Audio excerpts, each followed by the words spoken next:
E nós vamos abrir em Romanos, capítulo 5, a partir do versículo 12. Hoje nós estamos iniciando uma nova revista da Escola Bíblica Dominical, chamada Juntos na Alegria e na Dor, a igreja como espaço de comunhão e saúde. Mais cedo o nosso pastor ele postou, a revista lá no grupo, da igreja, os irmãos também podem acompanhar aí. E a nossa lição de hoje, ela é meio que uma continuação do que nós estudamos no domingo passado. Estudamos sobre João Batista, lembra? Aquele último dos profetas ali, naquele estilo meio como era do Velho Testamento. Ele vem como preparação para a vinda do Messias. E ele traz até uma palavra dura, Os irmãos lembram disso, chamando o povo ao arrependimento, Ele disse, eu batizo com água, mas vem aquele que é mais poderoso do que eu, do qual não sou digno de desatar-lhe as sandálias dos pés. E ele vai batizar vocês com o Espírito Santo e com fogo, Nós já estudamos sobre isso e ele, de fato, confronta, inclusive, o pecado de Herodes. Por isso ele é preso e depois, então, ele é decapitado por causa do seu testemunho do Evangelho de Jesus Cristo. Então, ele denuncia o pecado do povo. E a nossa primeira lição de hoje é justamente como continuação, ela é chamada um vírus chamado pecado. Então a gente vai falar de pecado novamente, e é importante a gente sempre falar de pecado na igreja, porque todos nós somos pecadores. Pecamos, desagradamos ao Senhor, desobedecemos ao Senhor, por isso é sempre bom a gente lembrar que é apenas por causa de Cristo que nós somos perdoados quanto aos nossos pecados. Então eu vou fazer a leitura, os irmãos acompanhem. Romanos capítulo 5, do versículo 12 até o versículo 21, diz assim a palavra do Senhor nosso Deus. Portanto, assim como por um só homem entrou o pecado no mundo, e pelo pecado a morte, assim também a morte passou a todos os homens, porque todos pecaram. Porque até ao regime da lei havia pecado no mundo, mas o pecado não é levado em conta quando não há lei. Entretanto, reinou a morte desde Adão até Moisés, mesmo sobre aqueles que não pecaram à semelhança da transgressão de Adão, o qual prefigurava aquele que havia de vir.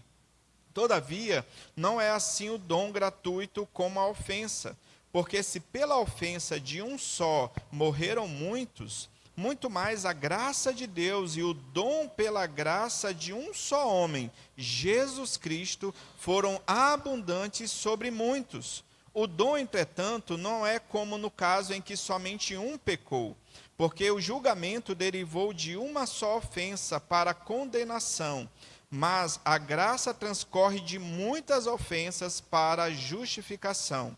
Se pela ofensa de um e por meio de um só reinou a morte, muito mais os que recebem a abundância da graça e o dom da justiça reinarão em vida por meio de um só, a saber, Jesus Cristo. Pois assim como por uma só ofensa veio o juízo sobre todos os homens para condenação, assim também por um só ato de justiça veio a graça sobre todos os homens para a justificação que dá vida. Porque como pela desobediência de um só homem muitos se tornaram pecadores, assim também por meio da obediência de um só, muitos se tornarão justos. Sobreveio a lei para que avultasse a ofensa, para que colocasse a ofensa em destaque, mas onde abundou o pecado, superabundou a graça, a fim de que, como o pecado reinou pela morte, assim também reinasse a graça pela justiça para a vida eterna, mediante Jesus Cristo, nosso Senhor. Senhor Deus e eterno Pai, nós estamos diante da Tua presença nessa manhã. Pedimos ao Senhor que fale conosco através desse estudo bíblico, que o Senhor seja misericordioso, gracioso conosco, para que possamos sair daqui edificados, Senhor, pela Tua palavra. Fica conosco, nos abençoa em todo o tempo, Senhor. Em nome de Jesus é que nós oramos. Amém.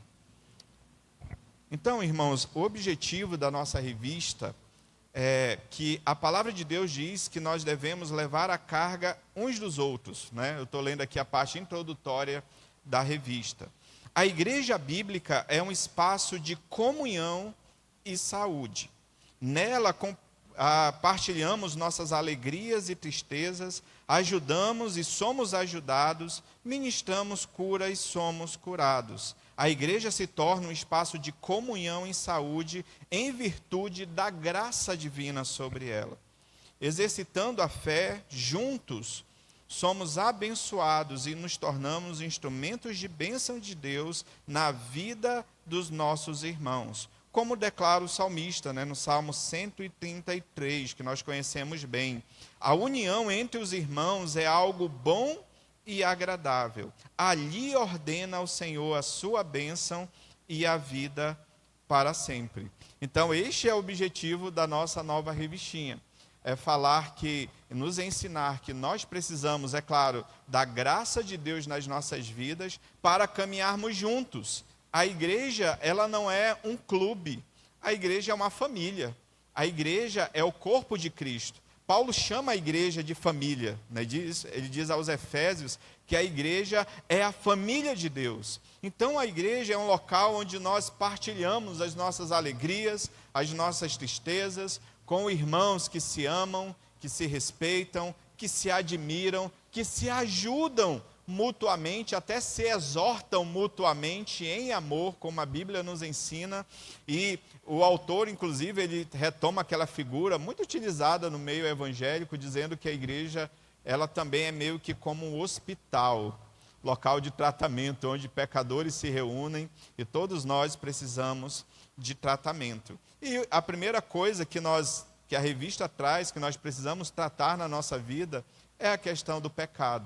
Tanto glorificar a Deus pelo perdão dos pecados em Cristo Jesus, porque veio a salvação apenas por meio de Cristo, como nós lemos aqui, e também avaliar as nossas vidas, ver se de fato a gente tem levado essa questão do pecado a sério na nossa própria vida, porque pecado é uma coisa séria diante de Deus e nós sabemos disso, ok? Então, irmãos, o tema do nosso estudo bíblico de hoje é um vírus chamado pecado. E o autor ele vai fazer uma ilustração, uma metáfora, Ele vai usar a figura de um vírus ou de alguns vírus comuns, como vocês já devem ter visto aí na revista, Então, pode passar aí, meu irmão. No decorrer dos anos, aí a nossa revista diz, a população mundial se vê sobressaltada ante os efeitos de doenças contagiosas, algumas delas endêmicas, que são mais regionais, outras passam a epidemias, quando se espalha, atingindo populações de outras regiões, e até a pandemia, que assume aí proporções continentais e mundiais, E o autor cita aí algumas dessas doenças, extremamente prejudiciais aí historicamente, como por exemplo a tuberculose, que a estimativa é que tenha matado cerca de 1 bilhão de pessoas. Só ela, só a tuberculose. E eu inseri alguma ali, eu acho que o autor da revista não vai se importar, não trouxe aí a questão da Covid, que foi um momento assim, extremamente difícil no mundo nos últimos anos. E essas doenças contagiosas, elas são transmitidas por vírus, bactérias, protozoários e fungos. Então ele usa essa ilustração para falar de um outro vírus, que é muito mais contagioso do que este, que é o vírus chamado de pecado. Ele diz aí na nossa revista, o texto bíblico de Romanos 5, 12 a 20, fala de um vírus incomparavelmente mais perigoso e letal do que estes que têm provocado tanta mortandade no decurso da história. E o seu nome é pecado. Os efeitos do pecado atingem indistintamente todas as pessoas, logo, todos são infectados por esse vírus, pelo pecado. A não ser que haja alguém entre nós aqui que fala assim, eu não peco, pastor, na verdade, você acabou de pecar porque você mentiu, Porque todos pecam, Então, você já praticou um pecado. Então, os efeitos desse pecado afetam o corpo, afeta a alma, levando à morte, porque diz a palavra que o salário do pecado é a morte. Entretanto, a fé noticia, é a melhor notícia para a cura para esse mal. E o remédio é a graça de Deus, o sangue de Cristo que nos purifica de todo pecado. Portanto, aí o autor da revista diz que a igreja é um hospital onde o tratamento contra essa enfermidade é oferecido. E aqui eu tenho um grifo para fazer aqui. porque de fato a igreja ela precisa ser um local de cura, ela precisa ser um local onde nós abrigamos as pessoas, mas às vezes, nem sempre, pensando no contexto geral da igreja brasileira, nem sempre ela tem sido um local de cura. Para falar a verdade, tem muitas igrejas que têm destruído a vida de muitas pessoas e arruinando a vida de muitas pessoas. Por exemplo, eu tenho uma amiga que era de uma determinada igreja e ela foi levada a vender tudo que ela tinha e doar para a igreja. E ela foi morar na rua. Ou seja, a igreja destruiu a vida daquela mulher, né? A vida da família daquela mulher. Mas se você pesquisa algo sobre a chamada igreja emergente, já ouviu falar nela? Que são os famosos desigrejados, são aquelas pessoas que elas não querem mais frequentar uma igreja. E muitas delas não querem isso, não é porque são rebeldes. Se você conversar com muitas dessas pessoas, é porque elas foram magoadas na igreja. Elas foram feridas na igreja. Elas foram julgadas na igreja até o ponto de não suportar mais fazer parte de uma igreja. Algumas delas, e eu conheço pessoas assim que foram amaldiçoadas quando saíram das suas igrejas. Foram extremamente feridas. Então, essa frase, eu fiquei pensando nela, a igreja é um hospital onde o tratamento contra essa enfermidade é oferecida. Eu acho que a gente deveria mudar um pouco o verbo aqui, colocar a igreja deve ser um hospital e pensarmos e termos isso como foco, como meta no nosso ministério, como a nossa vida nesta igreja local. Certo? Uma igreja acolhedora, um local de cura, um local onde pessoas possam ser restauradas e amadas, mais do que julgadas. A igreja não pode ser um tribunal, ela precisa ser um hospital, onde as pessoas se amam, se admiram e cuidam umas das outras, inclusive amando uns aos outros, mesmo sabendo que o nosso irmão, ele é um pecador, assim como nós somos. E aqui ou acolá nós vamos pecar. Talvez hoje nós já pecamos, né? Mas uma igreja que é um hospital, nós nos amamos e cuidamos uns dos outros, apesar de nossos pecados, de nossas limitações, de nossas dificuldades. O que não podemos deixar de fazer, né, por outro lado, é deixar de tratar o pecado. Porque o pecado, de fato, ele ofende a santidade de Deus. Mas você pode tratar um pecado como um tribunal, ou você pode tratar em amor, como a Escritura nos ensina que nós precisamos fazer. E aí eu gostaria, irmãos, de falar sobre esse mal, sobre esse vírus, né, fazendo essa comparação, essa metáfora, né, que o autor fez com o pecado. O pecado, ele escraviza o coração. Essa ideia dessa imagem, ela é bem forte, né, mas ela é muito verdadeira. O pecado, ele acorrenta o coração, ele traz males terríveis, inclusive sobre as nossas vidas, mesmo nós que somos já regenerados, convertidos por Cristo Jesus, porque nós continuamos a pecar, mesmo após a conversão, porque a natureza pecaminosa, a inclinação para o mal, ela ainda permanece. É por isso que nós, mesmo sendo cristãos, servos de Deus, lavados e remidos no sangue de Jesus, nós ainda pecamos e precisamos pensar sobre o pecado. Eu gostaria de, aqui eu pesquisei algumas frases, né? Pode passar aqui, de Paul Washer, né? Um pregador missionário que eu admiro muito, suas pregações, até por serem muito duras, né? E às vezes a gente apanha bastante, né? Mas é bom, porque a gente aprende, a gente é confrontado mesmo, né? Não há meio termos. Por exemplo, uma vez ele estava pregando para jovens, e quando ele começou a pregar, né, sobre pecado, começou a pregar sobre os jovens que precisam se santificar, precisam abster-se das coisas ruins desse mundo, os jovens lá começaram a aplaudir Paul Washer. Não sei se vocês viram essa pregação. E ele, bem sério, falou assim: por que vocês estão me aplaudindo? Eu estou falando é para vocês. Vocês é que precisam viver isso, né, abandonar o pecado. Né? Eu estou falando para vocês. E ele diz que o maior problema do homem não é o diabo, nem o mundo. O maior problema do homem é o seu próprio coração. Jesus, ele ensina em Marcos capítulo 7 que o que contamina o homem não é o que entra pela boca do homem, mas o que sai, porque o que sai pela boca vem do coração. E é do coração que sai tudo que não presta. Não é verdade? Então, o grande problema, o nosso problema, é o nosso próprio coração. A mudança, ela nunca pode ser apenas exterior, ela começa lá no coração. Segundo, próxima frase, o pecado não é apenas fazer coisas erradas, é uma rebelião contra um Deus santo. Isso é importante a gente pensar, porque às vezes você parte apenas do princípio, estou fazendo coisa errada, mas não é isso, ofende a santidade de Deus. E por fim, a maior evidência da conversão não é uma oração feita no passado, mas uma vida transformada no presente. Nos Estados Unidos é muito comum nas igrejas, quando uma pessoa toma uma decisão por Jesus, oram com aquela pessoa, né, aquela oração, aquela primeira oração.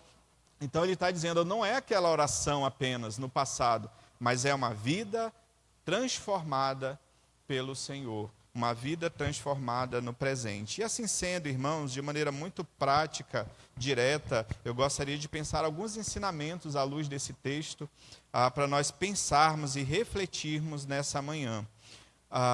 Vejamos então o que esse texto bíblico tem a nos ensinar. A primeira coisa, irmãos, é que o pecado é um vírus extremamente contagioso. Nós lemos aqui na palavra de Deus que por causa da transgressão de um só homem, não é isso que nós lemos? O pecado, a morte passou a todos os homens. Romanos diz, porque todos pecaram. E antes ele já tinha dito no capítulo 3, todos pecaram e carecem da glória de Deus. Adão, ele é o representante que nós chamamos na teologia federal da raça humana. Ele era o grande representante de todos. A ordenança de Deus para Adão era que ele deveria continuar em obediência, não é isso? Lá no Jardim do Éden, continue em obediência. Só tem uma coisa, uma restrição. Você não pode comer daquela árvore ali. E ele foi e comeu. E aí o Senhor diz, maldita é a terra por tua causa. E aquela adoração tão plena que havia no Jardim do Éden, de um Deus que se fazia presente ali, deveria se espalhar. Por isso que ele diz, olha, sede fecundos, multiplicai-vos e enchei a terra. Significa que a adoração a ele deveria se multiplicar. E alguns teólogos até dizem que se aquela obediência permanecesse, talvez chegaria um ponto em que ele não poderia mais cometer o pecado. Mas ele peca. E ao invés da adoração ao Senhor se espalhar por todos os lugares, o que vai se espalhando? O pecado e a iniquidade. E porque ele é o representante, diz o texto, versículo 12, portanto, assim como por um só homem entrou o pecado no mundo, e pelo pecado a morte, assim também a morte passou a todos os homens, porque todos pecaram. Ou seja, Adão era o representante de toda a raça humana. É por isso que nós já nascemos debaixo da condenação do pecado. Por essa representatividade em Adão. É por isso que o salmista diz, eu nasci em iniquidade, e em pecado me concebeu a minha mãe.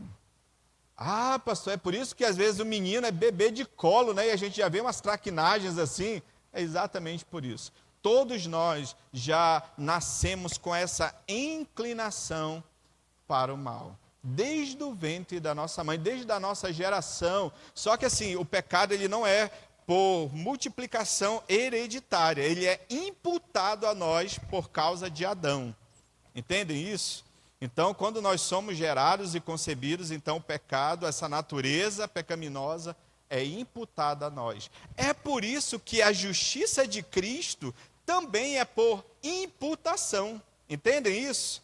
Por causa de um só homem, o pecado ele é imputado a todos. Por causa de Cristo também, a sua justiça plena e perfeita, esse sangue que não foi contaminado pelo pecado, ele também é imputado a nós. Não é por nós ou pelos nossos méritos, é pelos méritos de Cristo. Então, irmãos, a queda reduziu o gênero humano a um estado de pecado e de miséria, como nós lemos no versículo 12.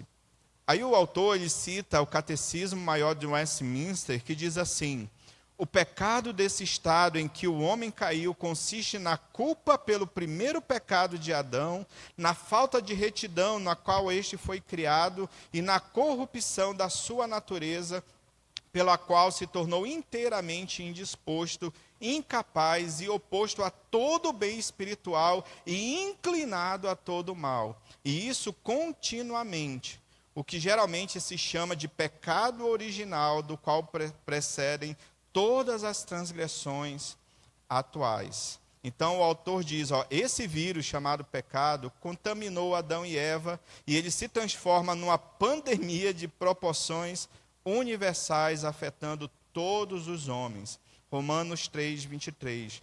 Pois todos pecaram e carecem da glória de Deus. E aí ele fala, Atualmente, então, esse vírus aqui já atingiu 8 bilhões de pessoas, que é o número aproximado das pessoas que já viveram nesse mundo ou que vivem nesse mundo.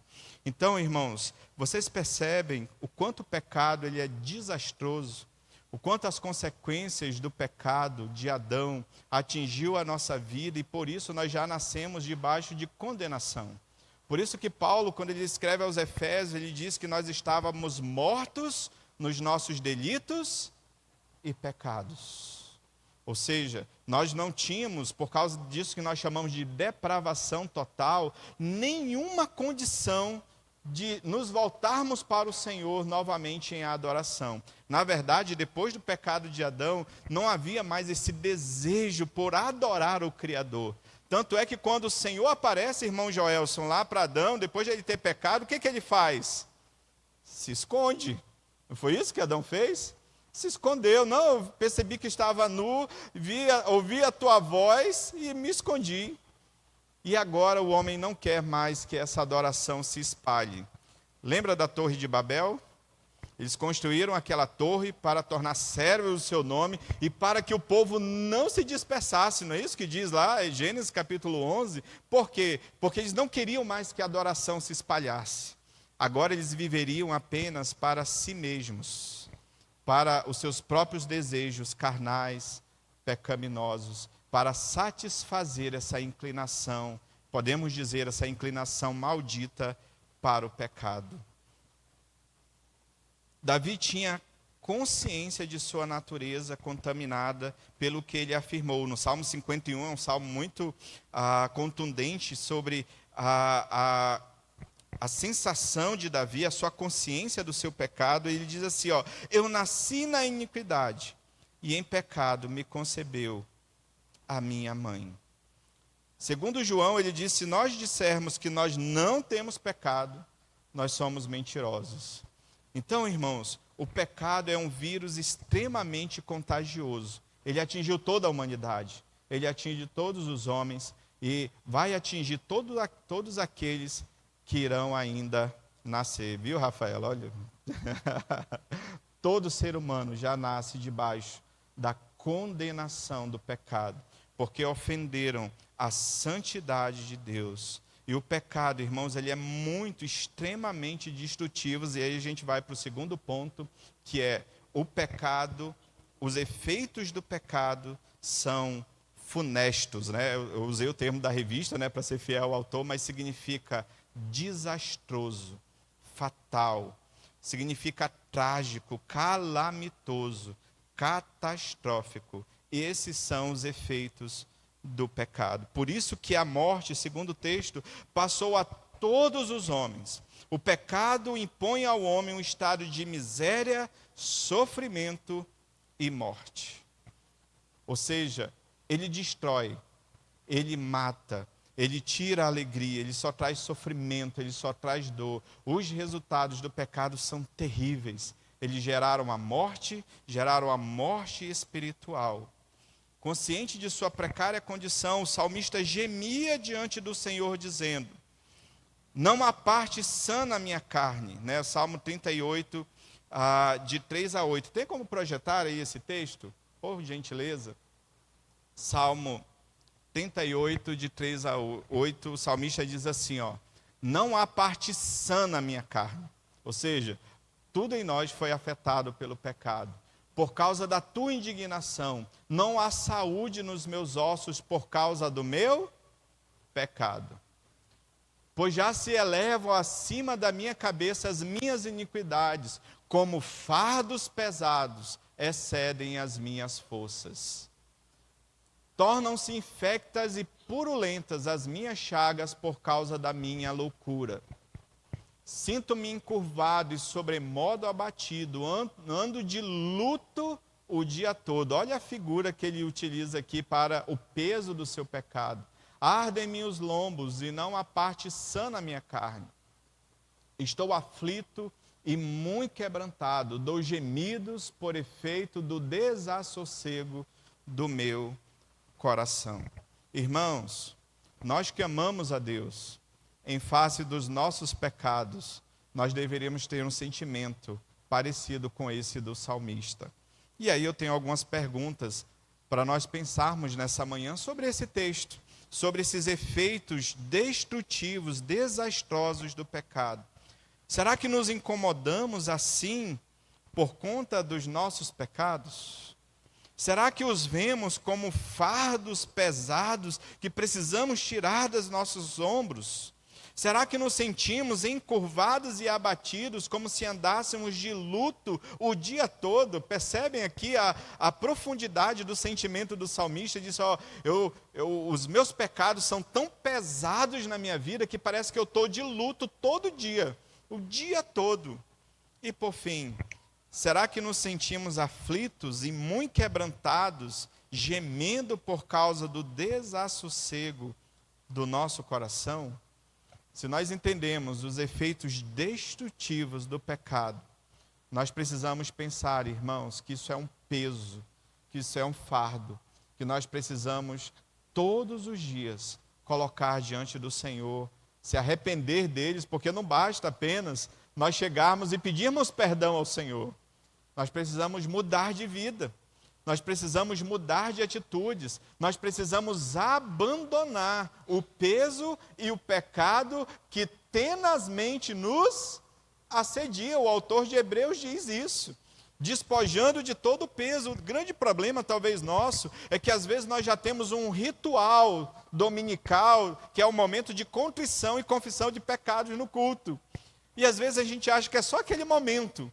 Mas, irmãos, nós precisamos sim pedir perdão ao Senhor, como nós fizemos nessa manhã. Mas a gente precisa mudar de vida também.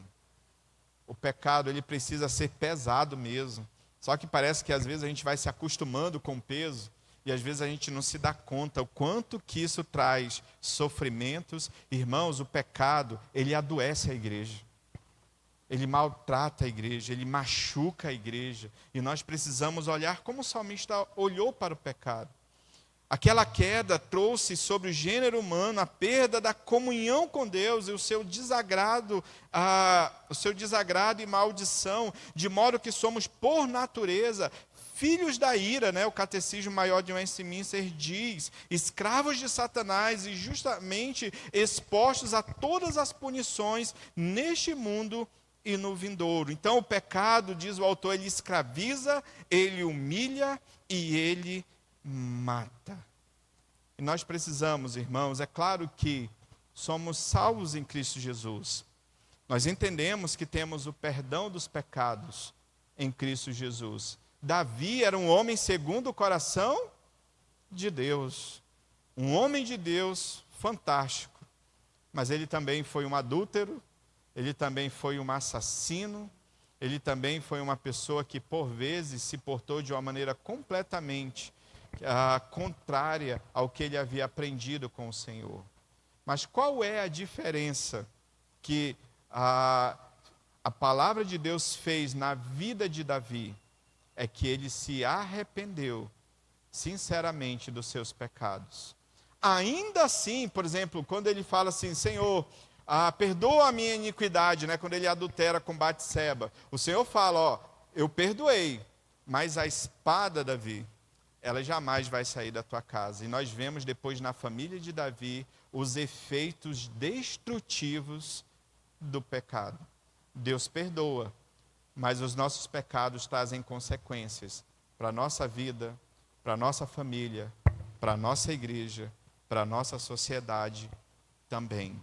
Então, irmãos, mas a palavra de bênção e de graça para as nossas vidas, pode passar, meu irmão, é que o antídoto contra o pecado, contra esse vírus, ele está disponível. Pode passar, meu irmão. É o sangue de Cristo. É o sacrifício de Cristo que nos lava de todo pecado. No momento da ceia, quando ele pega aquele cálice, aquela taça de vinho, ele diz: porque isto é o meu sangue, o sangue da nova aliança derramado em favor de muitos, para a remissão de pecados. O antídoto para o pecado é a graça, é o sangue de Cristo, é o sacrifício de Cristo por nós. Observemos os versículos 17 e 18 de Romanos, capítulo 5. Se pela ofensa de um e por meio de um só reinou a morte, muito mais os que recebem a abundância da graça e o dom da justiça reinarão em vida por meio de um só, a saber quem é ele? Jesus Cristo. Pois assim como por uma só ofensa veio o juízo sobre todos os homens para condenação, assim também por um só ato de justiça veio a graça sobre todos os homens para a justificação que dá a vida. O único sangue puro, por isso que Jesus foi gerado por uma obra do Espírito Santo. O único sangue puro que era capaz de ser um verdadeiro antídoto para o pecado foi Jesus Cristo, irmãos. Sem Ele, não há remissão de pecados. Por isso que, em primeiro lugar, nós precisamos glorificar ao Senhor e agradecer a Deus nessa manhã, porque o Senhor enviou o seu único Filho para derramar o seu sangue naquela cruz por nós. É só nele que há perdão de pecados. É só Ele que é capaz de perdoar, de nos purificar e nos tirar daquele estado de morte espiritual. Por isso que Paulo diz: Ele vos deu vida, estando vós mortos nos vossos delitos e pecados. Delitos e pecados podem ser usados como sinônimos, mas delitos aponta mais a palavra grega para os nossos atos pecaminosos.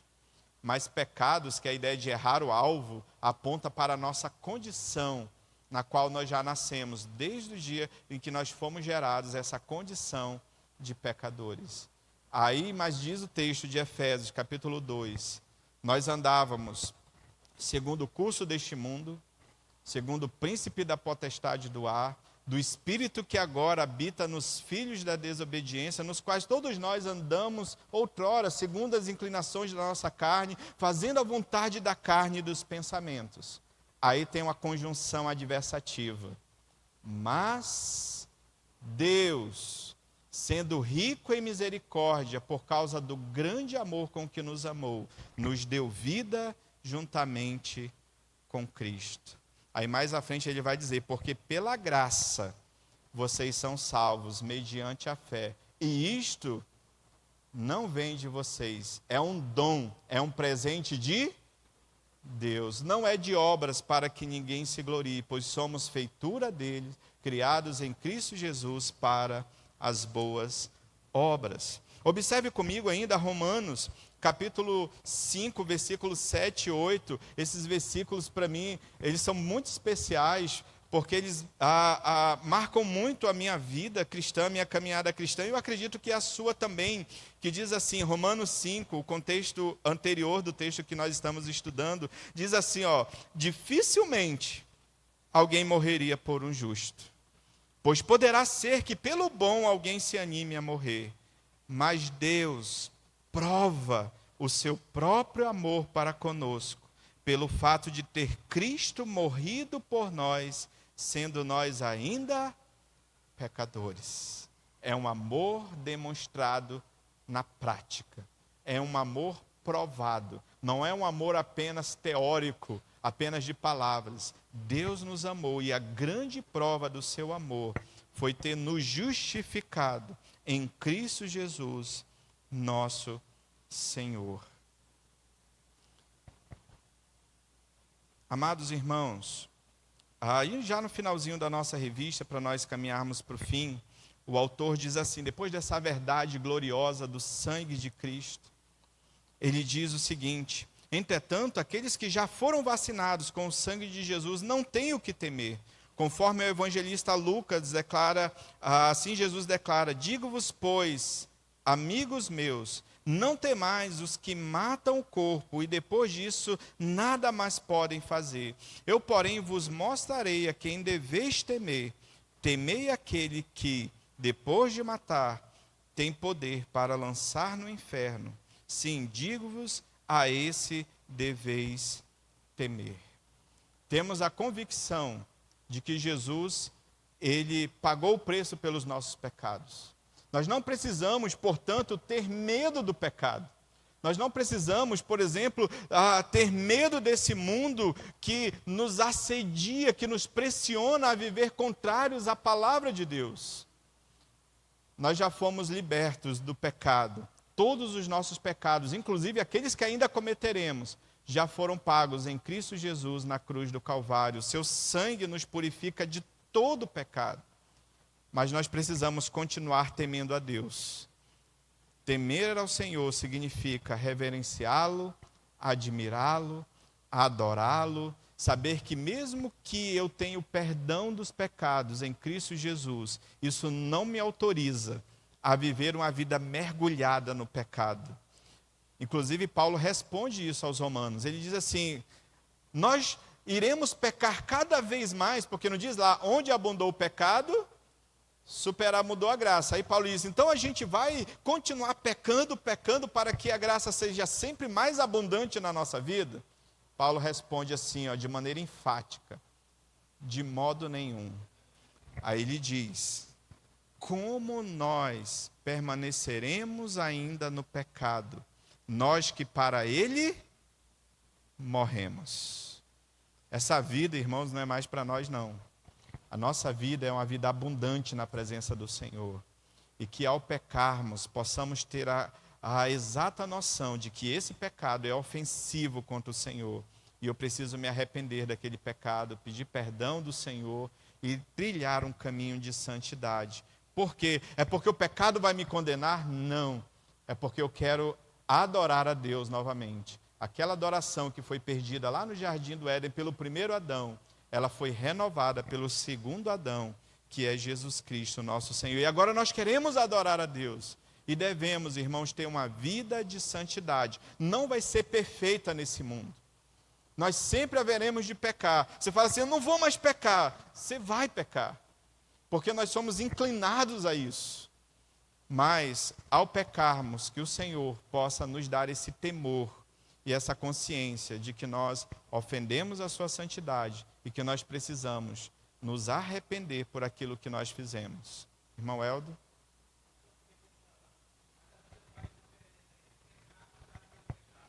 Uhum. Uhum.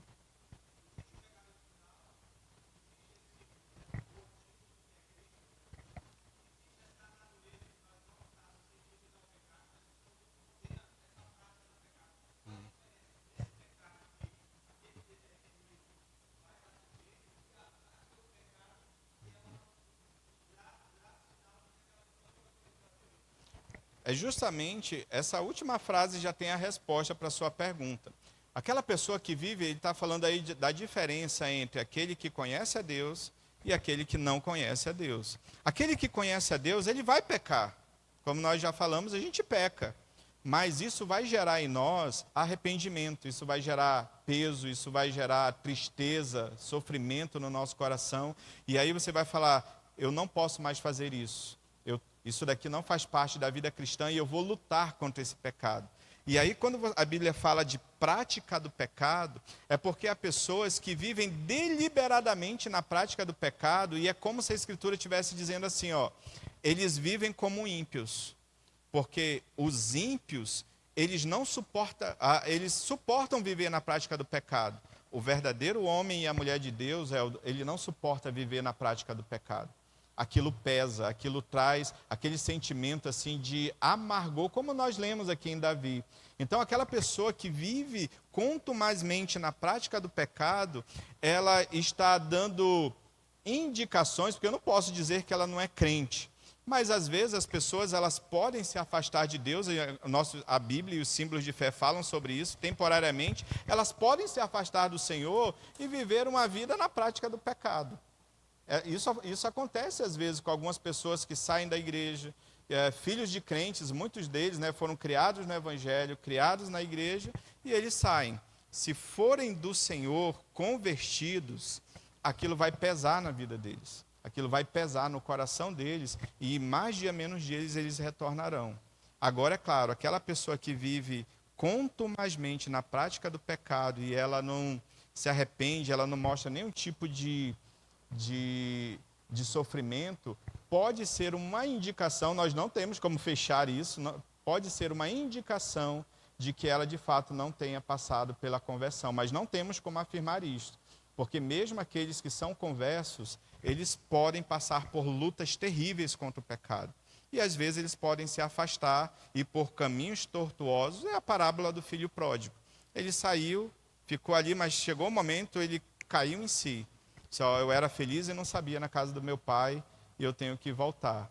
Outros não, outros já ficam e permanecem nessa vida e às vezes vão até o final de suas vidas. Mas Paulo, por exemplo, quando ele escreve aos Tessalonicenses, ele diz assim, no capítulo 1, já que ele reconhecia a eleição daqueles irmãos, que é o outro lado da moeda. Por que ele diz que reconhecia a eleição? Não é que ele tinha plena convicção de que Deus havia elegido aqueles irmãos, mas é porque o estilo de vida deles era tão contundente, de acordo com o ensinamento da palavra, que o estilo de vida deles denunciava que eles eram cristãos que viviam para a glória de Deus. Então eu não tenho como afirmar que a pessoa que vive na prática do pecado, ela é de fato um não eleito, mas aquilo para mim é um sinal, pode ser um sinal, e a gente tem que continuar pregando e sempre chamando todos ao arrependimento, como João Batista fez. Mas eu não tenho como julgar se são ou não são crentes, eu não tenho essa coragem, Mas a gente sabe que aquela pessoa que está na presença de Deus, por isso é a própria conclusão aqui do nosso estudo.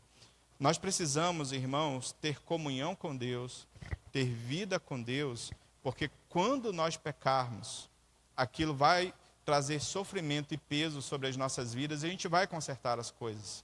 Por isso que Deus sempre está nos chamando ao arrependimento, a confessarmos os nossos pecados, porque Ele é fiel e justo para nos perdoar os pecados. Quanto mais nós nos afastamos de Deus, mais provavelmente a gente vai se aproximar dessas práticas pecaminosas. Isso é um fato. Mas quanto mais nós nos consagramos a Deus pela sua graça, porque é a graça de Deus que nos ajuda a caminharmos nesse caminho de santidade, porque nós, por si mesmos, nós não conseguimos. Ok? Pode passar, meu irmão. Pode passar. Então a igreja, sim.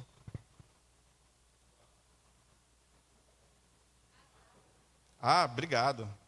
Alguém pode ler? Eu vou aproveitar que o Caio já apontou água, ele vai ler o slide também para beber água. A igreja é um hospital para tratamento de vítimas do pecado. Como tal, deve proporcionar a eles acolhimento e cuidado. Deve ministrar-lhes o remédio da graça de Deus. Deve prover a saúde espiritual.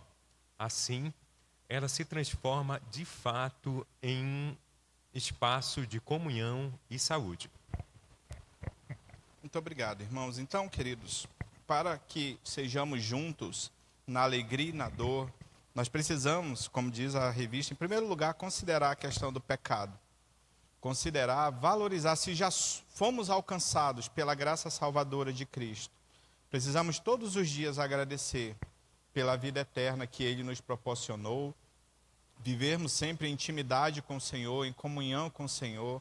Por isso que algumas coisas tão básicas, elas são importantes e fundamentais, como uma vida de oração, uma vida na sua palavra, a vida de comunhão na igreja, a vida da evangelização, de você levar essa palavra de salvação às pessoas, porque enquanto nós já fomos alcançados pela salvação, pela regeneração, há muita gente perdida aí fora. E nós deveríamos nos importar e orar por essas pessoas, dar bom testemunho, pregar o evangelho para elas, mas que a igreja, irmãos, de fato, seja esse hospital onde nós podemos tratar dos nossos problemas, das nossas questões, e nós possamos, juntos, pela graça de Deus, trilhar nesse caminho de santidade. Irmão Adson.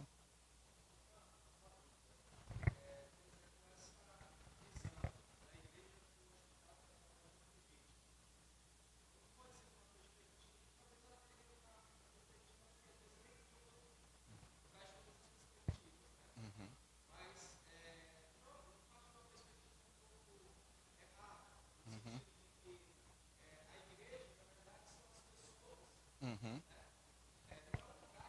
Uhum. Uhum. Uhum. Uhum. Uhum.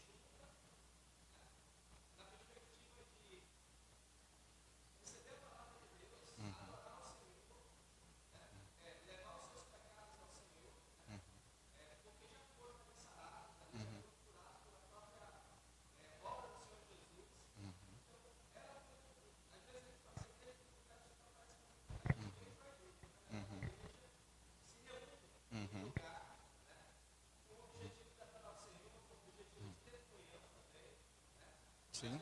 Uhum. Uhum. Sim, e foi muito boa, Alisson, a sua colocação, porque quando nós falamos aqui de igreja, a gente não está falando da igreja instituição, nem local físico.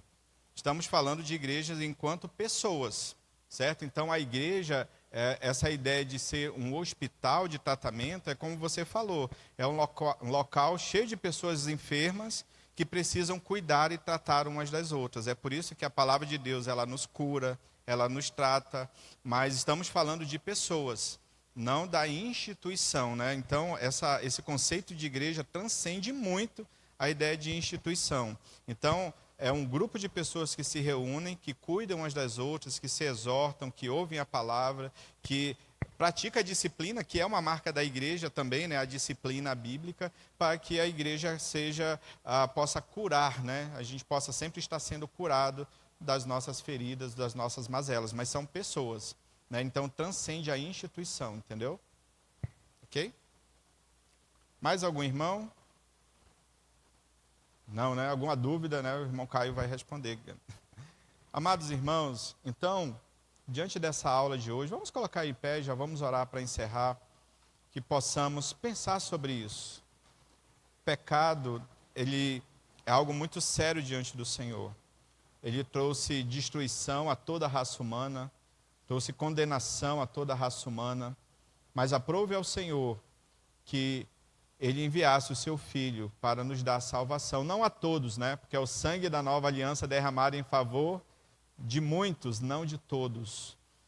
Deus resolveu derramar o seu sangue e perdoar os pecados dos eleitos, e nós precisamos valorizar isso, precisamos abominar o pecado, e rogar ao Senhor que nos dê da sua graça, para que possamos viver para a glória do seu nome, apesar de que sempre pecaremos nesta vida, e rogar ao Senhor e ser instrumentos do Senhor nas mãos dele para aquelas pessoas que ainda estão longe do Senhor, ainda estão vivendo de acordo com esse mundo, debaixo de condenação, para que o Senhor as alcance com a sua graça, que o sangue de Jesus possa também alcançá-las, transformá-las e perdoar os seus pecados. Que a igreja seja um local de cura para todos nós, um local de santidade, um local de transformação de vidas, por meio da palavra do Senhor e da ação do seu Santo Espírito.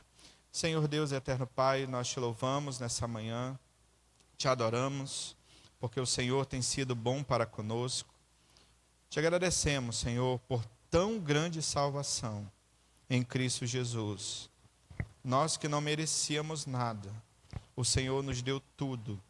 O Senhor nos deu vida, estando nós mortos nos nossos delitos e pecados. Que essa verdade gloriosa que mudou a nossa vida continue nos transformando, nos guiando, Senhor, no caminho de santidade, Precisamos do Senhor, precisamos da Tua graça sobre as nossas vidas, para continuarmos, Senhor, nos preparando para nos encontrarmos contigo. Que esse seja o nosso foco, Senhor, de vida. Viver para a glória do Teu nome, glorificar o Senhor e ter prazer no Senhor. Que o Senhor nos ajude, Senhor, a cada dia. Perdoa, Senhor, os nossos pecados e que esta palavra possa gerar mudança de atitude, mudança de vida, Senhor. Que possamos olhar para a cruz de Cristo e procurar, Senhor, viver para a glória do Teu nome. E que nós possamos, Senhor, dar testemunho do Teu Evangelho àquelas pessoas que estão perdidas, que ainda estão mortas nos seus delitos e pecados, e que pela Tua graça, a pregação da Tua palavra, essas pessoas tenham vida, e vida em abundância, Senhor. Transforma-nos, Senhor. Molda a nossa vida cada dia, que possamos abominar o pecado, que possamos amar ao Senhor de todo o nosso coração. Faz isso em nossas vidas, Senhor. Muito obrigado pela escola bíblica. Abençoa cada família aqui representada. Nos prepara para cultuarmos ao Senhor logo mais à noite. E que esse dia seja abençoado e santificado por Ti mesmo, Senhor. Fica conosco, nos abençoa. Em nome de Jesus é que nós oramos. Amém.